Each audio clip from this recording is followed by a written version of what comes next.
मैं doctor S C Bhardwaj, सहायक प्राध्यापक अर्थशास्त्र, शासकीय एमएमआर पीजी महाविद्यालय चांपा। आज मैं फर्म का संतुलन के बारे में आप लोगों को जानकारी दूंगा।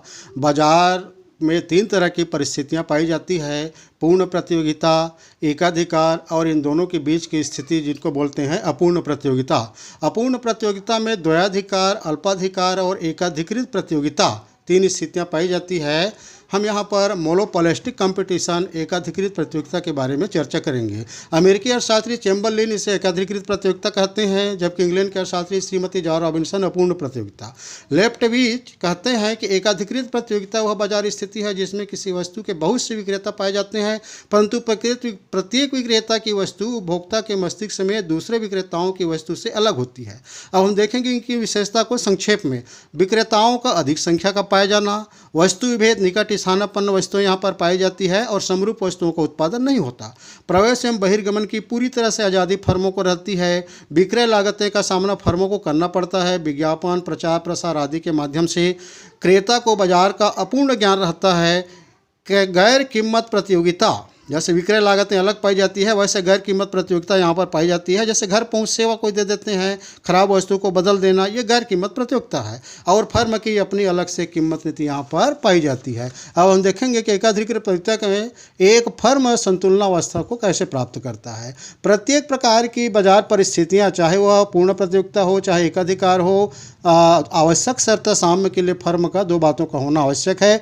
एक तो मार्जिनल रिवेन्यू बराबर मार्जिनल कास्ट के, सीमांत आगम बराबर सीमांत लागत के, और दूसरा सीमांत लागत रेखा मार्जिनल रिवेन्यू माने सीमांत आगम रेखा को नीचे से काटे। अब हम देखेंगे कि साम्य कितने प्रकार का होता है। तो साम्य अल्पकालीन और दीर्घकालीन दो प्रकार का होता है।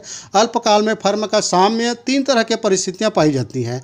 एक तो असामान्य लाभ की स्थिति है, दूसरा सामान्य लाभ और तीसरा हानि का भी सामना उनको करना पड़ सकता है।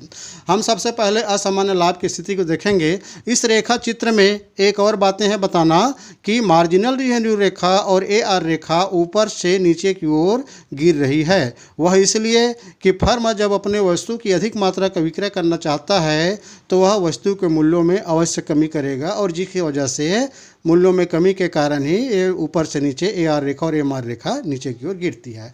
अब हम यहाँ पर देखेंगे कि जो संतुलन की आवश्यक शर्तें हैं, मार्जिनल रिवेन्यू और मार्जिनल कास्ट एक दूसरे के बराबर तो होना ही चाहिए। जैसे ई बिंदु पर है, मार्जिनल कास्ट रेखा मार्जिनल रिवेन्यू रेखा को नीचे से काटे, तो ये हम यहाँ पर देख रहे हैं कि ये नीचे से ऐसे काट के आगे की ओर बढ़ा हुआ है। ये तो इनका संतुलन हो गया। ON संतुलित उत्पादन की मात्रा, और लाभ हो रहा है या हानि की, इनकी तुलना करने के लिए अब हम देखेंगे कि वास्तव में AR और AC की तुलना यहाँ पर की जाती है किसी भी मार्केट स्थिति में। AC रेखा अगर नीचे है और AR रेखा ऊपर है तो फायदा होगा, और अगर AC रेखा माने लागत ज़्यादा हो गया प्रति इकाई और प्रति इकाई कीमत मार्केट में हो गया, ऐसी स्थिति में उनको हानि का सामना करना पड़ेगा। इस रेखा चित्र में औसत आगम हमारा ऊपर है, E2 तक है, N से E2 तक, और AC लागत हमारा आया है उस वस्तु को उत्पादन का प्रति इकाई E1 से N तक।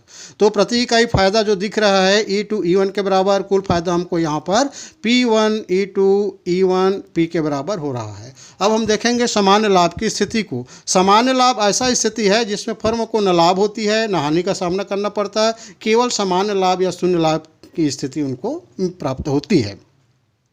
इस रेखा चित्र के आधार पर ON उत्पादन पर MR रेखा और MC रेखा ई बिंदु पर संतुलन की अवस्था में है।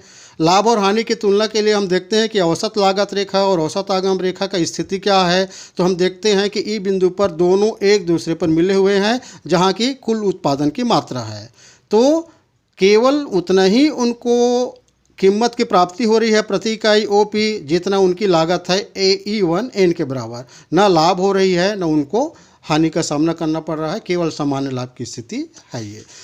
अल्पकाल में फर्मों को हानि का भी सामना करना पड़ सकता है। तो हानि की स्थिति में हम लोग यहाँ पर इस रेखा चित्र के आधार पर देखेंगे ON संतुलित उत्पादन की मात्रा है, MR रेखा और MC रेखा ई बिंदु पर संतुलन अवस्था में है, जो नीचे से काटते हुए ऊपर की ओर MC रेखा गई हुई है। इस रेखा को हम आगे बढ़ाते हैं जहाँ पर AR रेखा और AC रेखा को मिलते हैं। AC रेखा ये ऊपर चला गया है E2, और औसत आगम रेखा हमारा E1 है, माने लागत अधिक हो गया है E2 N के बराबर, और प्रति इकाई हमारा कीमत मिल रहा है मार्केट में AR जो है E1 N के बराबर। तो प्रति इकाई हानि हमको हो रहा है A2 E1 के बराबर। कुल हानि यहाँ पर P1 E2 E1 P के बराबर हो रहा है। फिर भी अल्पकाल में फर्म इस आशा से कि भविष्य में उसको फ़ायदा हो सकता है, वह मार्केट में टिका रहेगा। और किस बात को ध्यान में रख करके, तो वह AVC अगर निकलते रहता है उनका AR रेखा के जब तक नीचे AVC है, जैसे यहाँ से यहाँ तक अभी AVC है, तब तक वह मार्केट में बना रहेगा। क्योंकि AVC जो होता है औसत लागत के दो भाग हैं, एक तो औसत स्थिर लागत और दूसरा औसत परिवर्तनशील लागत। तो औसत स्थिर लागत भले ही इस रेखा चित्र के आधार पर उस उद्यमी को नहीं मिल रहा है फर्म को, लेकिन कम से कम जो परिवर्तनशील लागत जो है, औसत परिवर्तनशील लागत, वो तो उनको मिल रहा है, क्योंकि यह यहाँ से यहाँ तक नीचे की स्थिति में है। और आगामी उनका E1 से N है और लागत है MN के बराबर। तो अन्य फायदा के साथ साथ उनको E1M के बराबर प्रति इकाई फायदा तो हो रहा है कम से कम, लेकिन कुल स्थिति को हम देखते हैं तो E2 और इन के प्रति इकाई E2 E1 के बराबर हानि का सामना करना पड़ रहा है। तो ये AVC की वजह से वह फर्म में बना रहेगा, मार्केट में बना रहेगा। अब हम देखेंगे कि दीर्घकाल में फर्म के सामने की स्थिति। दीर्घकाल इतना लंबा समय होता है कि फर्मों का प्रवेश एवं बहिर्गमन स्वतंत्रता पूर्वक यहाँ पर हो सकता है। अगर फर्मों को फायदा हो रही है दीर्घकाल में, तो नए फर्म आकर्षित होकर के ज़्यादा वस्तुओं का उत्पादन करेंगे, मार्केट में आएंगे, वस्तु ज़्यादा हो जाएगा मार्केट में, तो स्वाभाविक है कि पूर्ति अधिक होने की वजह से मूल्यों में कमी करना पड़ेगा। और इसी प्रकार से कई बार यह होता है कि हानि का सामना करना पड़ता है फर्मों को, तो फर्म मार्केट से बाहर चले जाएंगे। मार्केट से बाहर जाने की वजह से वस्तु मार्केट में कम हो जाएगी, मार्केट में वस्तु कम हो जाएगी, तो ऐसी स्थिति में वस्तु के मूल्यों में थोड़ा उछाल आएगा और वह अंत में जो संतुलित मूल्य है, संतुलित कीमत पर चला जाएगा। तो ऐसी स्थिति में LMR और LMC ई बिंदु पर संतुलन की स्थिति है दीर्घकाल में। औसत दीर्घकालीन औसत आगम और दीर्घकालीन औसत लागत E1 बिंदु पर ही संतुलन की स्थिति में है, क्योंकि मैंने आपको बताया कि लाभ होगा तो नए फर्म प्रवेश करेंगे और हानि होगा तो फर्म बाहर चले जाएंगे। ऐसी स्थिति में अंत में दीर्घकाल में फर्मों को केवल सामान्य लाभ की प्राप्ति होती है। जितना कीमत है प्रति इकाई OP, उतने उनकी लागत होती है E1 N के बराबर।